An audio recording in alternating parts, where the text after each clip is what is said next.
اصلا نمیتونم روبرومو نگاه کنم و قدم بزنم.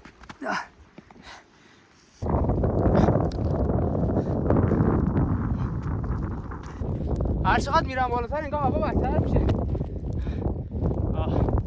من عاشق این هوا.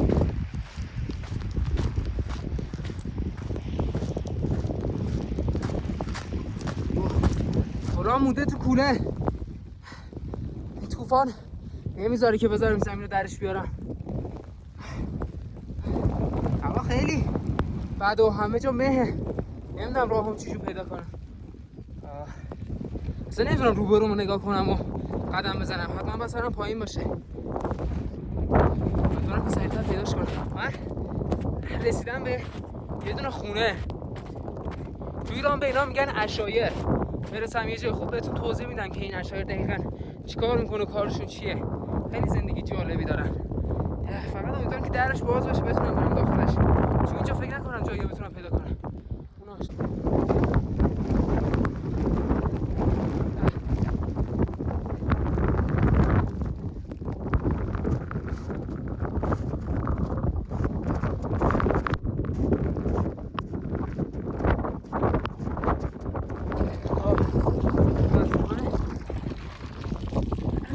بزرگی زدن.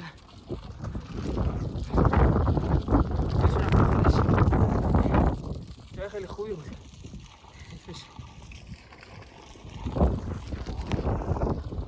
نمیتونم چند دقیقه اینجا پناه بگیرم.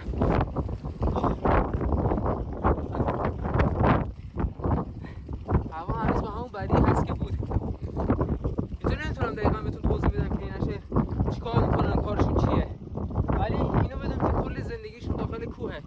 هر کاری که انجام میدن همینجا، یعنی بدور از انسان، بدور از تکنولوژی، بدور از برق، آب و گاز، هر چیز دیگه که اونا رو به زندگی شهری متصل میکنه.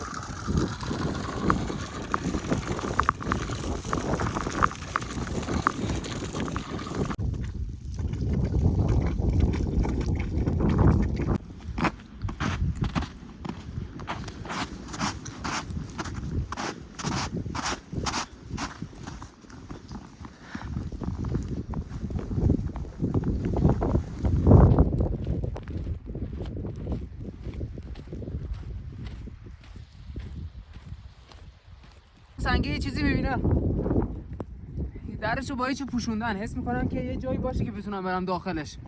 اونجا که مد نظرم بود و پیدا نکردم هنوز. ولی هوا خیلی داره بد و بدتر میشه. نمیدونم ادامه بدم یا نه.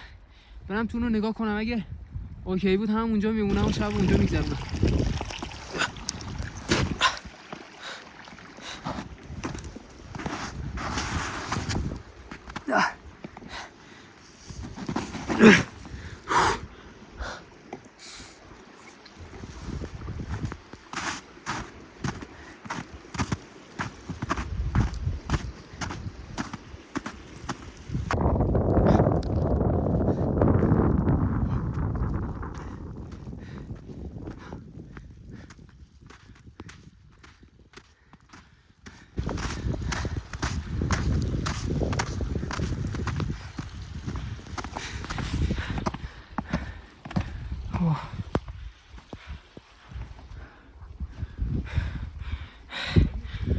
این چیزی توش نباشه.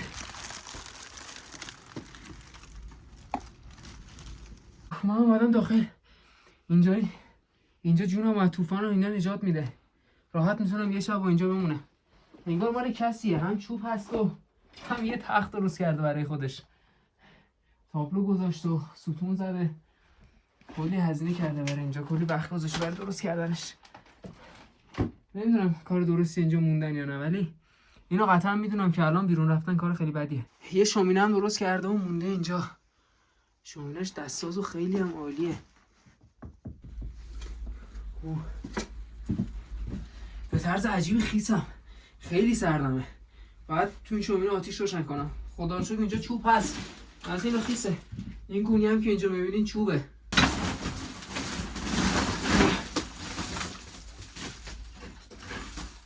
چوب.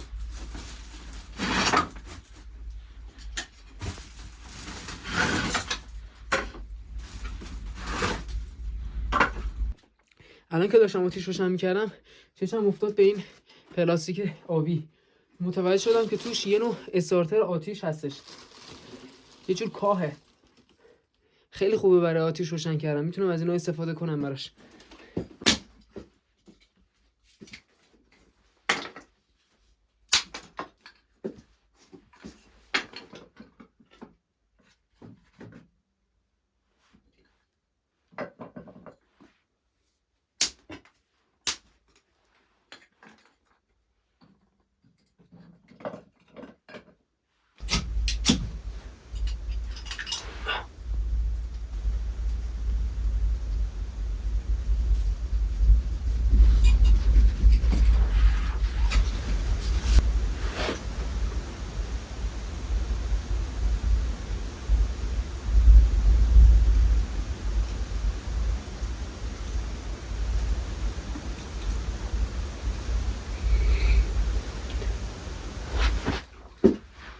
الان که کامل روشن نیست دودش میاد بیرون، ولی حس کنم که فکر میکنم که روشن بشه دودش رو کامل بده بره بیرون. آتیش کامل گرفت.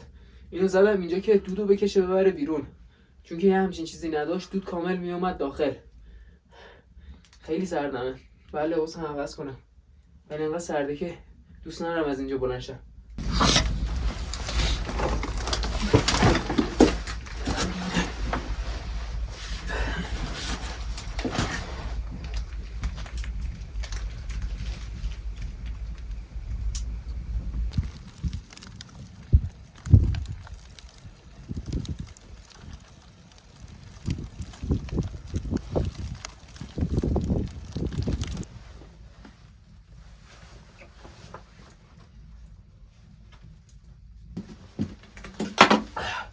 نمیدونم چی کار کنم.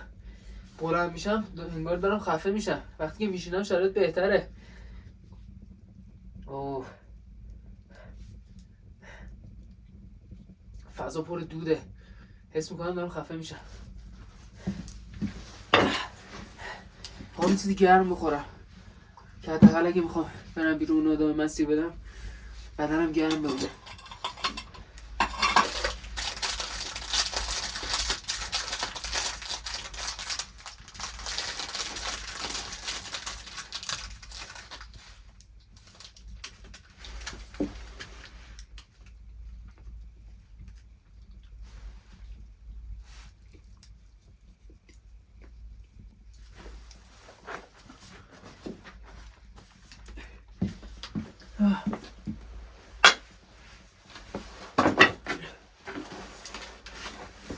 شاید تو دوربین مشخص نباشه که من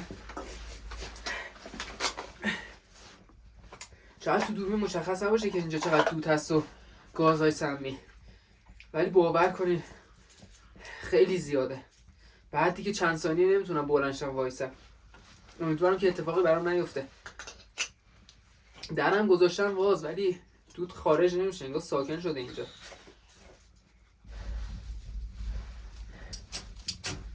دارم این فکر میکنم که میتونم اینجا بخوابم یا نه.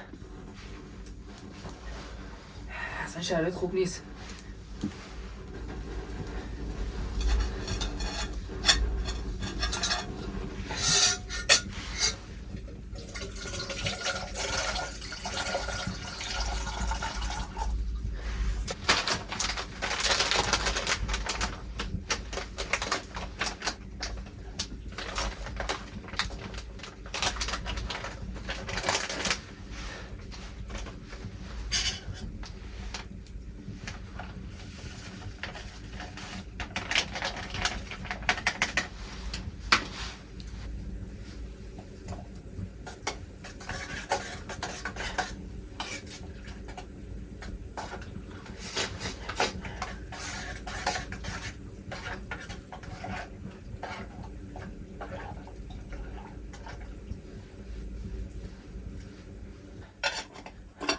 اینکه شعله گازم داره قرمز میسوزه خودش یه نشونه بدیه.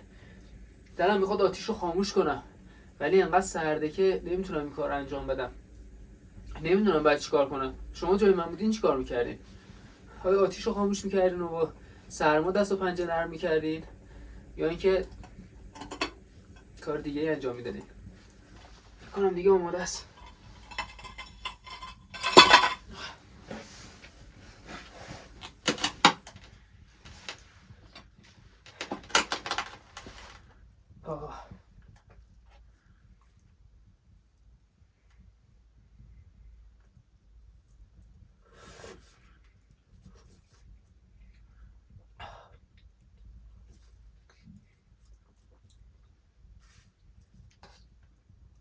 خیلی داغه ولی خیلی خوشمزه است. آتیشه یه ذره کم شد، دودش هم کمتر شد، چشم دیگه اونقدر نمیسوزه.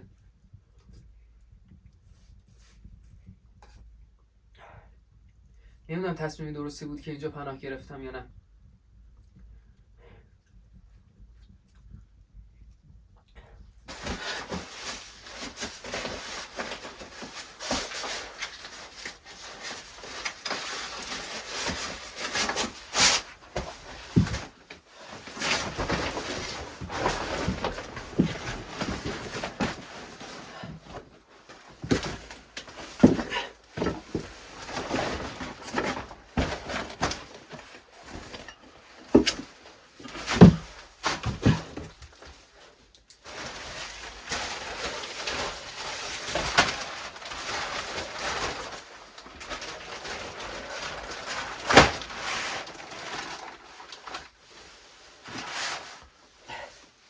و کفشم در بیارم.